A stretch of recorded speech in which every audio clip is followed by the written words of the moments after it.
ഒരു വർത്തമാനമുണ്ട്, 8 അട്ടി വെച്ച പോലെയെന്ന്. അത്രയും ഉയരം മാത്രമുള്ള ഒരാളാണ് ഇവിടെ വലിയ തോതിൽ പോയിട്ട് ആക്രമിക്കാൻ പുറപ്പെടുന്നു. സ്വന്തം ശരീരശേഷി അതിനൊന്നും പറ്റുന്നല്ല എന്ന് കാണുമ്പോൾ എല്ലാവർക്കും അറിയാം. ധർമ്മടം ഷാരുഖ് ഖാൻ പുതിയ ആക്ഷനൊക്കെ കാണിച്ച് വന്നിട്ടുണ്ട് ഇന്നലെ നിയമസഭയിൽ. പിള്ളേരൊക്കെ വന്ന് കണ്ട പരിപാടി എന്നാണ് പറയുന്നത്. ഷംസീർ കിടന്ന് അലമുറി ഇടുന്ന കണ്ടേ പിള്ളേർ വന്ന പരിപാടിയാണെന്ന്. എന്തായാലും ധർമ്മടം ഷാരുഖ് ഖാൻ പുതിയ ആക്ഷനൊക്കെ ഇട്ട് പുതിയ ബോഡി ഷേമിംഗ് ഒക്കെ നടത്തിയിട്ടുണ്ട്. ഇത് പിന്നെ ബോഡി ഷേമിംഗ് നടത്തിയത് ഷാരുഖ് ഖാൻ ആയതുകൊണ്ട് വലിയ പ്രശ്നം വരില്ല. ഷാരുഖ് ഖാൻ എന്തു ആയല്ലോ, ഈ വീട്ടിലെ കാരണവർക്ക് അടുപ്പത്തും തൂറാം എന്ന് പറയുന്നത് പോലെ ഷാരുഖ് ഖാൻ എവിടെ വേണമെങ്കിലും എന്തും കാണിക്കാം. പ്രത്യേകതരം ആക്ഷൻ കാണിക്കാം, കടക്ക് പുറത്തുനിന്ന് കാണിക്കാം, അങ്ങോട്ട് മാറി നിൽക്കെന്ന് കാണിക്കാം. അതൊന്നും കുഴപ്പമില്ല. ഷാരുഖ് ഖാൻ അല്ലേ, പ്രത്യേകിച്ച് ധർമ്മടം ഷാരുഖ് ഖാൻ അല്ലേ, ഒരു ചുവന്ന കൊടിയും കൂടെ പാറിച്ചാൽ പ്രശ്നം തീർന്നല്ലോ.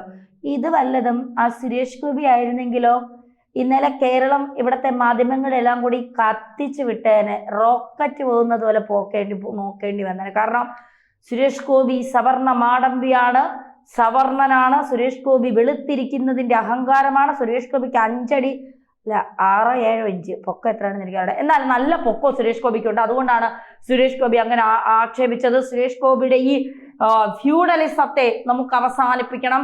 കഞ്ഞി എന്ന വാക്ക് പോലും ഫ്യൂഡലിസമാണ്. ആ വാക്ക് പറഞ്ഞ് സുരേഷ് ഗോപിയെ തുറങ്കിൽ അടയ്ക്കണം.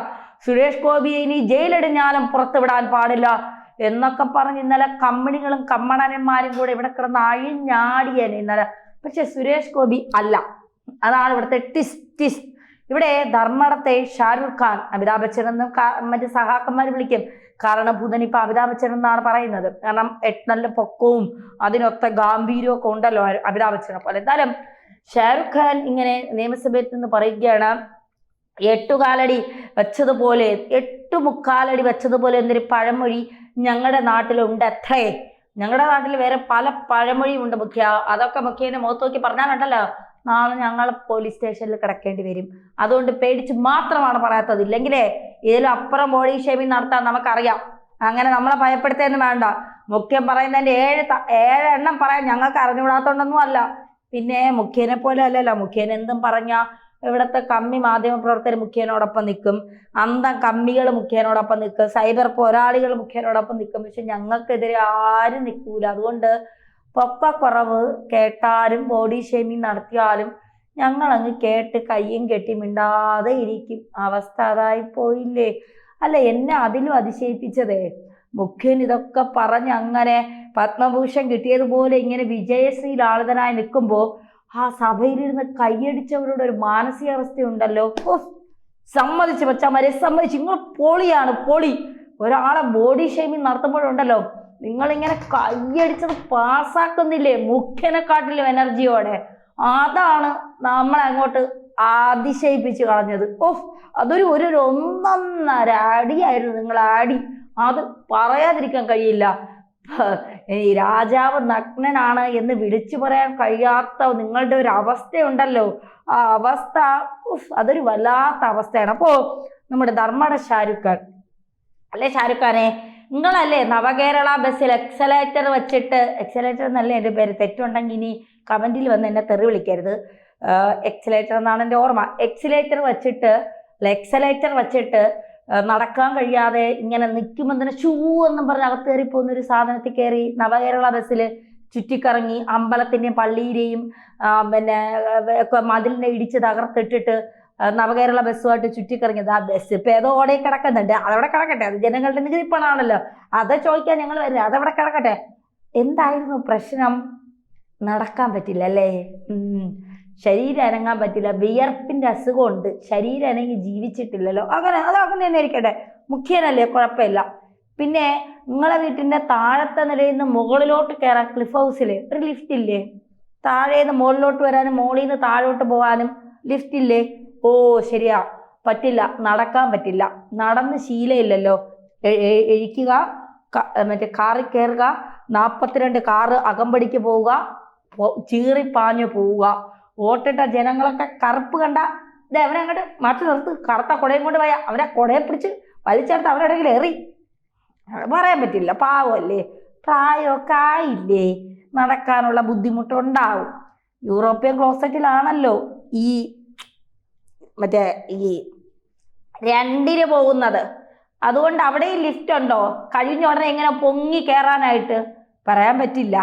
കഴിഞ്ഞിട്ട് അവിടെ നിന്ന് എണീക്കാൻ പറ്റില്ല. കാരണം ഈ ഇന്ത്യൻ ക്ലോസറ്റിൽ ഇരുന്നിട്ട് നിങ്ങൾക്ക് എണീക്കണമെങ്കിൽ വല്ല ക്രെയിനും വരണം.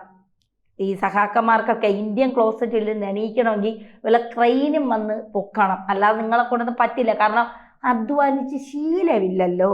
അത് ഒരു കുറ്റമല്ല. അത് എന്താ ജന്മനാ കിട്ടിയ സിദ്ധിയാണല്ലോ.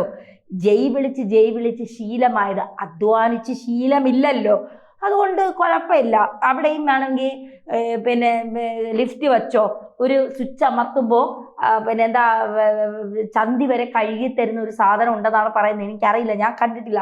ഞങ്ങളൊക്കെ സാധാരണ പാവപ്പെട്ട ഇടത്തരക്കാരായ മനുഷ്യരാണ്. അതുകൊണ്ട് ഞങ്ങൾക്ക് നടക്കണമെങ്കിൽ 2 കാല് വച്ച് നടന്ന് തന്നെ പോണം. ഇനി ബസ്സിൽ കയറണമെങ്കിൽ എക്സലേറ്റർ വന്ന് ഷൂ എന്ന് പറഞ്ഞ് അങ്ങ് കൊണ്ടുപോകില്ല. പടി ചവിട്ടി തന്നെ കയറണം. 70, 80, 90 വയസ്സായ അപ്പൂപ്പന്മാരും അമ്മൂമ്മമാരും ഒക്കെ പാവം ബസ്സിൽ നിന്ന് കയറുന്നത് ഇറങ്ങുന്നതും കാണുമ്പോൾ ബഹുമാനം തോന്നുന്നു അവരുടെയൊക്കെ ഒരു അവസ്ഥ. കാരണം അവരാരും കേരളത്തിൻ്റെ ധർമ്മടത്തെയും കേരളത്തിൻ്റെ ഷാറുഖ് ഖാനും അമിതാഭ് ബച്ചനും ഒന്നും അല്ലല്ലോ. ഇങ്ങനെ കാറിൽ പോവാനും ഈ 80, 90 ഒക്കെ വയസ്സായവരുടെ നികുതി പണം വാങ്ങിച്ച് ഖജനാവിലിട്ട് കൈയിട്ട് വാരിയിട്ടാണല്ലോ ഈ ലിഫ്റ്റൊക്കെ വയ്ക്കുന്നത്. മുഖ്യനെ പറഞ്ഞ് നമ്മളെ പിടിച്ചകത്തിടല്ലേ. നമ്മൾ മുഖ്യനല്ല പറഞ്ഞത്, ധർമ്മടത്ത് ഷാരുഖ് ഖാനെയാണ് പറഞ്ഞത്. മുഖ്യനെ ഒക്കെ കേട്ടിട്ട് അകത്തിടല്ലേ. പണ്ട് MM മണി ആണെന്ന് തോന്നുന്നു തിരുവഞ്ചൂരിനെ ശ്രീകൃഷ്ണന്റെ നിറമാണ് എന്ന് പറഞ്ഞ് ഒന്ന് ചെറുതായിട്ട് കളിയാക്കി. അതിന് തിരുവഞ്ചൂർ നല്ല മറുപടി കൊടുത്തിട്ടുണ്ട്. അതായത് പിന്നെ ശ്രീകൃഷ്ണന്റെ പറയുന്ന ആളിനും അതേ നിറമായതുകൊണ്ട് പ്രശ്നമില്ലല്ല എന്നുള്ളത്. അത് അവർ തമ്മിൽ അങ്ങ് പറഞ്ഞ് തീർത്ത്. അത് പ്രശ്നമല്ല. ഈ സഹാക്കന്മാർക്ക് പണ്ടേ ബോഡി അധിക്ഷേപിക്കല്, സ്ത്രീകളെ അധിക്ഷേപിക്കല്, ഈ ആളുകളുടെ നെഞ്ചത്ത് കയറല്, ഇതൊക്കെ ഈ നിരപരാധികൾ എടുത്തിട്ട് തല്ലല്, ഇടി, കുത്തല്, ഇതൊക്കെ ഇവരെ ജന്മനാ ഇവർക്കുള്ളതാ. ഒരു നല്ലതെങ്കിലും ഉണ്ടെങ്കിൽ നമുക്ക് ഏതെങ്കിലും ഒരെണ്ണം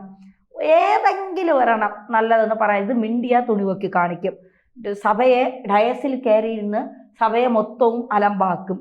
പിന്നെ വേറെ കുറേ എണ്ണം ഉള്ളതാണെങ്കിൽ എവിടെയെങ്കിലുമൊക്കെ ചെന്ന് പൂച്ചയെന്നും പറഞ്ഞ് വിളിച്ച് അതങ്ങനെ ഹണി ട്രാപ്പിൽ കുടുങ്ങിക്കിടക്കും. പിന്നെ ചിലത് ഭാര്യമാരിൽ നിന്ന് 8-ന്റെ അടിയും വാങ്ങിച്ച് അടുത്ത കല്യാണം കഴിച്ച് പിന്നെ അങ്ങ് ധീരപുരുഷന്മാരായി മാറും. എന്നിട്ട് കണ്ടക്ടർമാരുടെയും ഡ്രൈവർമാരുടെയും നെഞ്ചത്തോട്ട് കയറും. അങ്ങനെ കുറേ എണ്ണത്തിൻ്റെ പേര് പോലും കേരളത്തിലെ പിന്നെ പിള്ളേർക്ക് അറിയില്ല എന്നുള്ളതാണ്. കൃഷി മന്ത്രി അറിയില്ല, സാംസ്കാരിക വകുപ്പ് മന്ത്രി അറിയില്ല, ദേവസ്വം മന്ത്രിയെ പിന്നെ ഇപ്പം എല്ലാവർക്കും അറിയാം. ദേവസ്വം മന്ത്രിയെ പിന്നെ കറക്റ്റായിട്ട് എല്ലാവർക്കും അറിയാം. അയ്യപ്പൻ്റെ ചീല വരെ കട്ടോണ്ട് പോയ ആളുകളെ ഇപ്പം കറക്റ്റായിട്ട് എല്ലാവർക്കും അറിയാം. അതുകൊണ്ട് മുഖ്യൻ ഇനിയും ഇത് മുഖ്യൻ പറഞ്ഞുകൊണ്ടിരിക്കും. മുഖ്യനെതിരെ കേസ് എടുക്കില്ലല്ലോ. മുഖ്യ ബോഡി ഷേവിങ് നടത്തിയെന്ന് പറഞ്ഞ് മുഖ്യനെതിരെ ആരെങ്കിലും കേസ് എടുക്കും? മുഖ്യൻ്റെ പോലീസുകാരെ മുഖ്യനെതിരെ കേസ് എടുക്കും? ഇല്ല. ധൈര്യമായിട്ട് പറഞ്ഞോ, ഒരു പ്രശ്നവും ഇല്ല. എന്ത് വേണമെങ്കിലും പറഞ്ഞു കേട്ടോ, എന്ത് വേണോ പറഞ്ഞോ. അടുത്ത തവണയും മുഖ്യനാവേണ്ടതാണല്ലോ. അതുകൊണ്ട് പറഞ്ഞോ, നിർത്തണ്ട. ഇനിയും ആക്ഷേപിച്ചോ, ആക്ഷേപിച്ച് സന്തോഷിച്ചോ കേട്ടാ.